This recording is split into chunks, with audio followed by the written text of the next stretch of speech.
I never made it, but I know what it takes. I'm motivated. வணக்கம் நண்பர்களே, நான் ஜெஸ்ஸி ஜோலி. இன்றைக்கி வந்து சேமியா ஒரு புட்டிங் செய்ய போகிறோம். சேமியாவில் அது ஒரு பாஸ்கெட் மாதிரி ஒரு அழகாக இருக்கும். கெஸ்ட்டுக்கெல்லாம் கொடுக்கறதுக்கு ரொம்ப நல்லாயிருக்கும். குழந்தைங்களாம் ரொம்ப விரும்பி சாப்பிடுவாங்க. எப்படி செய்யலான்னு பார்க்கலாம் வாங்க. 300 கிராம் சேமியோ இருக்குது, சின்ன மெலி சேமியோ. அதை வந்து நல்லா ஃப்ரை பண்ணிகிட்ருக்கேன். இதில் வந்து ஒரு பீஸ் பட்டர் போடுறேன். பட்டர் போட்டுட்டு நல்லா கொஞ்சம் ஃப்ரை பண்ணுறேன். பட்டர் போட்டு நல்லா ஃப்ரை பண்ணிட்டேன். சிம்மிலேயே நல்லா ஒரு 10 நிமிஷம் நல்லா ஃப்ரை ஆயிடுச்சு. இப்போ நம்ம சிம்மிலே தான் வச்சுருக்கோம். இப்போ இதில் வந்து கண்டென்ஸ்ட் மில்க்கு நம்ம ஒரு 1/2 கப்பு நம்ம இதில் ஊற்றிடணும். ஊற்றிட்டு நம்ம வந்து இதை நல்லா கொஞ்சம்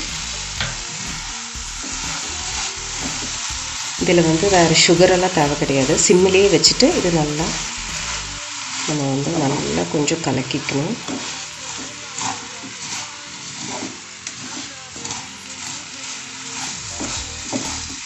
இதிலெல்லாம் நல்லா சுகர் ஆகிடும். இது நமக்கு வந்து நல்லா இப்போ வந்து ஒரு 2 ஸ்பூன் மில்க்கு நம்ம இதுலேயே இதே மாதிரி நம்ம ஊற்றிடலாம். இது சிம்மில் நம்ம வந்து நல்லா கலக்கிக்கலாம். இப்போது இது நம்ம நல்லா கலக்கியாச்சு. இதில் நல்லா வற்றி போயிடுச்சு. இப்போ இது சிம்மிலேயே தான் நம்ம வச்சு கலக்கணும். கண்டென்ஸ் மில்க்கு இப்போ நல்லா இதோட மிக்ஸ் ஆயிடுச்சு. இது நம்ம ஆஃப் பண்ணி கீழே இறக்கி வச்சுட்டு இது கொஞ்சம் ஆற விட்டுடலாம். அதே டைமில் நம்ம கொஞ்சம் மில்க் வந்து வச்சுருக்கேன், ஒரு 1/4 லிட்டர் மில்க்கு. இந்த மில்க்கை வந்து நல்லா காய்ச்சிக்கலாம். இப்போது பால் நல்லா சூடாயிடுச்சு. நான் கஸ்டர்ட் பவுடர் 2 ஸ்பூன் நான் வந்து நல்லா கலக்கி வச்சுருக்கேன் தண்ணியில். இது நம்ம வந்து இதில் ஊற்றி நல்லா கலக்க போகிறோம். இது கொஞ்சம் பால் திக்காகிறதுக்காக அது நல்லா கலக்கிக்கலாம்.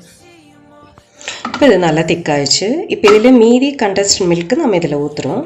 நமக்கு வந்து இதில் அதனால் அது சுகரோட தேவை கிடையாது. அதனால் இது வந்து மீதி 1/2 இதில் ஊற்றியாச்சு, 1/2 நம்ம வந்து சேமியாவில் ஊற்றியாச்சு. இனி கொஞ்சம் திக்கானதும் நம்ம வந்து ஆஃப் பண்ணிடலாம். இப்போ இது நல்லா திக்காகிட்டே இருக்குது. திக்கானதும் நம்ம ஆஃப் பண்ணிடலாம். இது ஆஃப் பண்ணிட்டோம். இது வந்து நல்லா திக்காகிடும். இனி இருந்து கொஞ்சம் நேரத்தில் திக்காகிடும். அதனால் நான் ஆஃப் பண்ணிவிட்டேன்.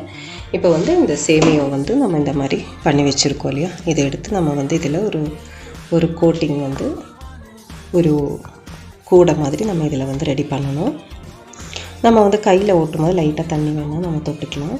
இதே மாதிரி நம்ம வந்து ஒரு கூடை மாதிரி நம்ம பண்ணிக்கலாம்.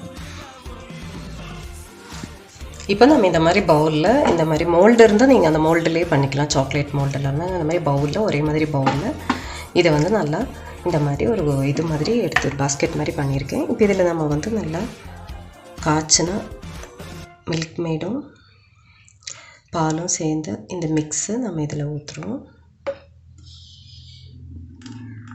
இது நல்லா ஆறுனதுக்கப்புறம் நம்ம ஃப்ரிட்ஜில் வச்சுக்கலாம். அதில் பாதாம், பிஸ்தா, கேஷ்நட்டு உங்களுக்கு என்னெல்லாம் பிடிக்குமோ அதெல்லாம் நீங்கள் போடலாம். நான் வந்து பாதாமும் கேஷ்நட்டும் கொஞ்சம் செரியும் போடுறேன். இது எல்லாமே ரொம்ப நல்லாயிருக்கும்.